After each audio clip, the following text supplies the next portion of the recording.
ಒಟ್ಟಿನಲ್ಲಿ ಇವತ್ತು ಸಿಎಂ ಸಿದ್ದರಾಮಯ್ಯ ಸುಮಾರು 4,09,000 ಕೋಟಿ ಗಾತ್ರದ ಬಜೆಟ್ ಅನ್ನು ಮಂಡಿಸಿದ್ದಾರೆ. ಎಲ್ಲಾ ಕ್ಷೇತ್ರಗಳಿಗೂ ಕೂಡ ಅನುದಾನವನ್ನು ಹಂಚಿಕೆ ಮಾಡಿದ್ದಾರೆ. ಕೃಷಿ ಕ್ಷೇತ್ರ ಆಗಿರಲಿ, ಆರೋಗ್ಯ ಕ್ಷೇತ್ರ ಆಗಿರಲಿ, ಪ್ರತಿಯೊಂದು ಕ್ಷೇತ್ರಗಳಿಗೂ ಕೂಡ ತನ್ನದೇ ಆದಂಥ ರೀತಿಯಲ್ಲಿ ಅನುದಾನವನ್ನು ಹಂಚಿಕೆ ಮಾಡಿದ್ದಾರೆ. ಅದರಲ್ಲೂ ಕೂಡ ಬ್ರ್ಯಾಂಡ್ ಬೆಂಗಳೂರು ಅನ್ನುವಂಥ ಒಂದು ಕನಸು ಏನಿದೆ, ಅದಕ್ಕೆ ಮತ್ತಷ್ಟು ನೀರೇರಿರುವಂಥ ಒಂದು ಪ್ರಯತ್ನ ಕೂಡ ಆಗಿದೆ. ಸೊ ಬೆಂಗಳೂರಿಗೆ ಕೂಡ ಬಂಪರ್ ಗಿಫ್ಟ್ ಅನ್ನು ಈ ಬಾರಿಯ ಬಜೆಟ್ನಲ್ಲಿ ನೀಡಲಾಗಿದೆ. ಹಾಗಾದ್ರೆ ಬೆಂಗಳೂರಿನ ಅಭಿವೃದ್ಧಿಗೆ ಏನೆಲ್ಲ ಕೊಡುಗೆಗಳನ್ನು ಕೊಟ್ಟರು, ಬಜೆಟ್ನಲ್ಲಿ ಎಷ್ಟು ಅನುದಾನವನ್ನು ಮೀಸಲಿಟ್ಟಿದ್ದಾರೆ, ಬನ್ನಿ ಒಂದು ಡೀಟೇಲ್ ರಿಪೋರ್ಟ್ ನೋಡೋಣ.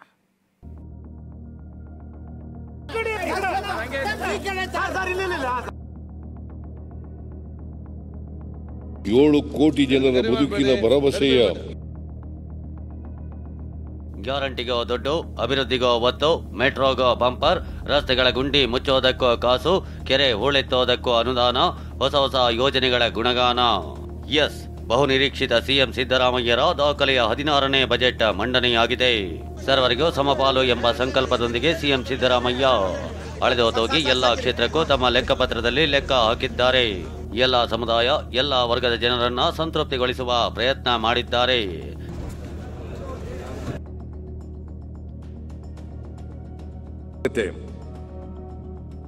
ಏಳು ಕೋಟಿ ಜನರ ಬದುಕಿನ ಬಜೆಟ್ ಮಂಡಿಸಿದ ಸಿಎಂ ಸಿದ್ದರಾಮಯ್ಯ. ಬೆಂಗಳೂರಿಗೆ ಬಂಪರ್, ಜಿಲ್ಲೆಗಳಿಗೂ ಆದ್ಯತೆ, ಸಿದ್ದು ಲೆಕ್ಕದಲ್ಲೇನಿದೆ. ಬಹುನಿರೀಕ್ಷಿತ 2025 ಮತ್ತು 26ನೇ ಸಾಲಿನ ರಾಜ್ಯ ಬಜೆಟ್ ಮಂಡನೆಯಾಗಿದೆ. 16ನೇ ಬಾರಿಗೆ ಸಿಎಂ ಸಿದ್ದರಾಮಯ್ಯ ಬಜೆಟ್ ಮಂಡಿಸಿದ್ದಾರೆ. ಆರಂಭದಲ್ಲಿ ನಿಂತು ಆಯವ್ಯಯ ಪ್ರತಿ ಓದಲು ಆರಂಭಿಸಿದ ಸಿಎಂ ಮಂಡಿ ನೋವಿನ ಕಾರಣ ಕುಳಿತುಕೊಂಡೇ ಬಜೆಟ್ ಮಂಡಿಸಿದ್ದಾರೆ. ಜನರ ಆಶಯ ಈಡೇರಿಸೋ ಆಸೆಯೊಂದಿಗೆ ಬಜೆಟ್ ಮಂಡಿಸುತ್ತಿದ್ದೇನೆ ಎಂದ ಸಿಎಂ ರಾಜ್ಯದ ಪ್ರತಿ ಪ್ರಜೆಯ ಕನಸು ಸಾಕಾರಗೊಳಿಸುವ ವಾಗ್ದಾನ ಮಾಡ್ತೀನಿ ಅಂತ ಬಜೆಟ್ ಆರಂಭಿಸಿದ್ರು. ಪ್ರಸಕ್ತ ವರ್ಷ 6 ಅಭಿವೃದ್ಧಿ ಕಾರ್ಯಕ್ರಮಗಳನ್ನು ರೂಪಿಸಿ ಬಜೆಟ್ ಮಂಡಿಸಿದ್ರು. 7 ಕೋಟಿ ಜನರ ಬದುಕಿನ ಭರವಸೆಯ ಉಸಿರು ಎಂಬ ಅರಿವಿನೊಂದಿಗೆ ನಮ್ಮ ಸಂಕಲ್ಪಗಳನ್ನು ನಾಡಿನ ಜನಕೋಟಿಯ ಮುಂದಿರಿಸುವ ಬಹುದೊಡ್ಡ ಹೊಣೆಗಾರಿಕೆಯೊಂದಿಗೆ ನಿಂತಿದ್ದೇನೆ. ಹಾಗಾದ್ರೆ ಸಿಎಂ ಸಿದ್ದರಾಮಯ್ಯ ಮಂಡಿಸಿದ ಬಜೆಟ್ನಲ್ಲಿ ರಾಜ್ಯದ ಜನರಿಗೆ ಸಿಕ್ಕಿದ್ದೇನೋ, ರೈತರಿಗೆ ದಕ್ಕಿದ್ದೇನೋ, ಕೃಷಿ, ಶಿಕ್ಷಣ, ಆರೋಗ್ಯ ಕ್ಷೇತ್ರಕ್ಕೆ ಕೊಟ್ಟಿದ್ದೇನೋ, ಎಲ್ಲವನ್ನೂ ಡೀಟೇಲ್ ಆಗಿ ಹೇಳ್ತೀವಿ. ಅದಕ್ಕೂ ಮುನ್ನ ಸಿಎಂ ಸಿದ್ದರಾಮಯ್ಯ ಬೆಂಗಳೂರಿಗೆ ನೀಡಿರುವ ಬಂಪರ್ ಕೊಡುಗೆಗಳನ್ನ ಒಂದೊಂದಾಗಿ ತೋರಿಸ್ತೇವೆ ನೋಡಿ. ಬೆಂಗಳೂರು ಮೂಲಸೌಕರ್ಯಕ್ಕೆ 7,000 ಕೋಟಿ ಅನುದಾನ, ಸುರಂಗ ನಿರ್ಮಾಣಕ್ಕೆ 19,000 ಕೋಟಿ, ಡಬಲ್ ಡೆಕ್ಕರ್ಗೆ 8,916 ಕೋಟಿ.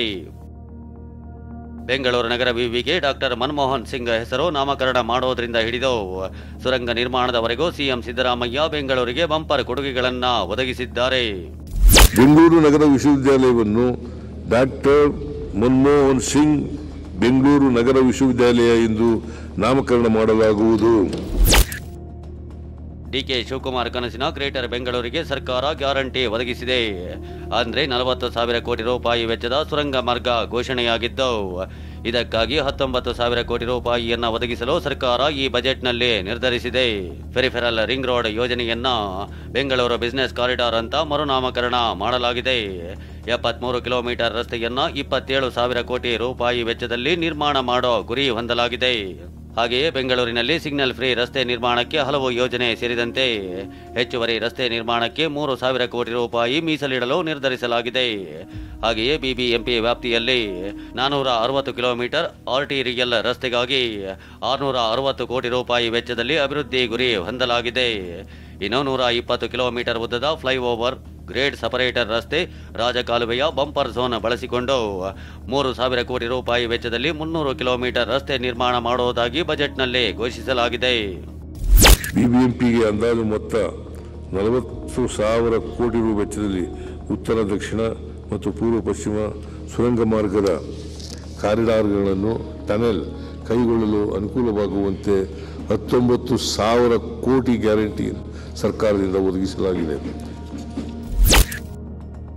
ಇನ್ನು ಬ್ರ್ಯಾಂಡ್ ಬೆಂಗಳೂರಿಗೂ ಸಿಎಂ ಒತ್ತು ನೀಡಿದ್ದು, ಮೂಲ ಸೌಕರ್ಯಕ್ಕೆ ನೀಡಲಾಗ್ತಿದ್ದ ಅನುದಾನವನ್ನು 5,000ದಿಂದ 7,000ಕ್ಕೆ ಏರಿಕೆ ಮಾಡಿದ್ದಾರೆ. ಬ್ರಾಂಡ್ ಬೆಂಗಳೂರು ಯೋಜನೆಗಳ ಅನುಷ್ಠಾನಕ್ಕಾಗಿ 1,800 ಕೋಟಿ. ಇದೇ ಯೋಜನೆಯಡಿ ಸಮಗ್ರ ಆರೋಗ್ಯ ಯೋಜನೆ ಆರಂಭಿಸಲು ನಿರ್ಧರಿಸಲಾಗಿದೆ. ಅಂದ್ರೆ ಈ ಯೋಜನೆಯಡಿ ಅಂತಾರಾಷ್ಟ್ರೀಯ ಆರೋಗ್ಯ ನಗರವನ್ನಾಗಿ ಮಾಡಲು 413 ಕೋಟಿಯನ್ನ ಮುಂದಿನ 3 ವರ್ಷಕ್ಕೆ ಮೀಸಲಿಡಲು ನಿರ್ಧರಿಸಲಾಗಿದೆ. ವರ್ತೂರು ಬೆಳ್ಳಂದೂರು ಕೆರೆ ಪುನರುಜ್ಜೀವನಕ್ಕಾಗಿ 234 ಕೋಟಿ ಜೊತೆಗೆ ದೇವನಹಳ್ಳಿ ಬಳಿ 407 ಎಕರೆ ಪ್ರದೇಶದಲ್ಲಿ ಬೆಂಗಳೂರು ಸಿಗ್ನೇಚರ್ ಬಿಸಿನೆಸ್ ಪಾರ್ಕ್ ನಿರ್ಮಾಣಕ್ಕೆ ತೀರ್ಮಾನಿಸಲಾಗಿದೆ. ಈ ಪಾರ್ಕ್ಗೆ ಸಂಪರ್ಕ ಕಲ್ಪಿಸಲು ಮೇಲ್ಸೇತುವೆ ನಿರ್ಮಾಣಕ್ಕಾಗಿ 50 ಕೋಟಿ ರೂಪಾಯಿ ಮೀಸಲಿಡಲು ಬಜೆಟ್ನಲ್ಲಿ ನಿರ್ಧರಿಸಲಾಗಿದೆ. ಹಾಗೆಯೇ ನಗರದ ಹೊರವಲಯದಲ್ಲಿ ಹೊಸ ಸ್ಯಾಟಲೈಟ್ ಮಾರ್ಕೆಟ್, ಬೂದುಗುಂಪದಲ್ಲಿ ಕುರಿ ಮತ್ತು ಮೇಕೆ ಮಾರುಕಟ್ಟೆ ಸ್ಥಾಪನೆ ಸೇರಿದಂತೆ ಕಾವೇರಿ 5ನೇ ಹಂತದ ಯೋಜನೆಗೆ 555 ಕೋಟಿ ಮೀಸಲಿಟ್ಟು 110 ಹಳ್ಳಿಗಳಿಗೆ ನೀರು ಒದಗಿಸುವ ಗುರಿ ಹೊಂದಲಾಗಿದೆ. ಮತ್ತಷ್ಟು ಉದ್ದವಾಗುವ ನಮ್ಮ ಮೆಟ್ರೋ ಜೊತೆಗೆ ಡಬಲ್ ಡೆಕರ್ ರಸ್ತೆ. ನಮ್ಮ ಮೆಟ್ರೋ 3ನೇ ಹಂತದ ಯೋಜನೆಯನ್ನ 8,916 ಕೋಟಿ ರೂಪಾಯಿ ವೆಚ್ಚದಲ್ಲಿ ಕೈಗೆತ್ತಿಕೊಳ್ಳಲು ನಿರ್ಧರಿಸಲಾಗಿದೆ. ಈ ಯೋಜನೆಯಲ್ಲಿ ಮೆಟ್ರೋ ಜೊತೆಗೆ ಡಬಲ್ ಡೆಕರ್ ಫ್ಲೈಓವರ್ ರಸ್ತೆ ನಿರ್ಮಾಣ ಮಾಡುವ ಉದ್ದೇಶ ಹೊಂದಲಾಗಿದೆ. 8,916 ಕೋಟಿ ರೂಪಾಯಿ ವೆಚ್ಚದಲ್ಲಿ 40.5 ಕಿಲೋಮೀಟರ್ ಡಬಲ್ ಡೆಕರ್ ಫ್ಲೈಓವರ್ ನಿರ್ಮಾಣ ಮಾಡಲಾಗುತ್ತೆ. ಅಲ್ಲದೆ ಮುಂದಿನ 2 ವರ್ಷದಲ್ಲಿ 98.6 ಕಿಲೋಮೀಟರ್ ಮೆಟ್ರೋ ವಿಸ್ತರಣೆ ಮಾಡಲು ಬಜೆಟ್ನಲ್ಲಿ ಘೋಷಣೆಯಾಗಿದ್ದು, ದೇವನಹಳ್ಳಿವರೆಗೂ ನಮ್ಮ ಮೆಟ್ರೋ ತಲುಪಲಿದೆ. ನಮ್ಮ ಮೆಟ್ರೋ ಪ್ರತಿದಿನ ಸರಾಸರಿ 8.5 ಲಕ್ಷ ಪ್ರಯಾಣಿಕರಿಗೆ ಸೇವೆ ಒದಗಿಸುತ್ತಿದ್ದು, ಪ್ರಸ್ತುತ 68 ನಿಲ್ದಾಣಗಳನ್ನು ಒಳಗೊಂಡಂತೆ 79.65 ಕಿಲೋಮೀಟರ್ ಮಾರ್ಗದ ಕಾರ್ಯಾಚರಣೆ ನಡೆಯುತ್ತಿದೆ.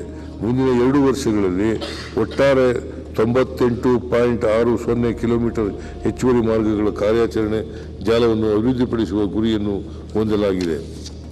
ಮೆಟ್ರೋ ಜಾಲವನ್ನು ದೇವನಹಳ್ಳಿಯವರೆಗೆ ವಿಸ್ತರಿಸಲು ಯೋಜಿಸಲಾಗಿದೆ. ಹಾಗೆಯೇ ಬೆಂಗಳೂರಿನ ಭದ್ರತೆಗೆ ಸರ್ಕಾರ ದಿಟ್ಟ ನಿರ್ಧಾರ ಮಾಡಿದೆ. ಬೆಂಗಳೂರಿನ 8 ಪೊಲೀಸ್ ವಿಭಾಗ 11ಕ್ಕೆ ಏರಿಕೆಯಾಗಲಿದೆ. ಸೇಫ್ ಸಿಟಿ ಯೋಜನೆಗೆ 667 ಕೋಟಿ ವೆಚ್ಚದಲ್ಲಿ 7,500 ಕ್ಯಾಮೆರಾ, 10 ಡ್ರೋನ್, 560 ಬಾಡಿ ಕ್ಯಾಮೆರಾ ಒದಗಿಸಲು ನಿರ್ಧರಿಸಲಾಗಿದೆ. ಹಾಗೆಯೇ ಮಹಿಳೆಯರಿಗೆ ಭದ್ರತೆ ಮತ್ತು ವಿಶ್ವಾಸ ಹೆಚ್ಚಿಸಲು ಕ್ರಮ ಕೈಗೊಳ್ಳಲಾಗಿದೆ. ದೌರ್ಜನ್ಯಕ್ಕೆ ಒಳಗಾದ ಮಹಿಳೆ, ಮಕ್ಕಳಿಗೆ ನೆರವು ಸೇರಿದಂತೆ ನಗರದಾದ್ಯಂತ 60 ಮಹಿಳಾ ಪೊಲೀಸ್ ಔಟ್ಪೋಸ್ಟ್ ಸ್ಥಾಪನೆ ಮಾಡಲು ಇಂದಿನ ಬಜೆಟ್ನಲ್ಲಿ ನಿರ್ಧರಿಸಲಾಗಿದೆ.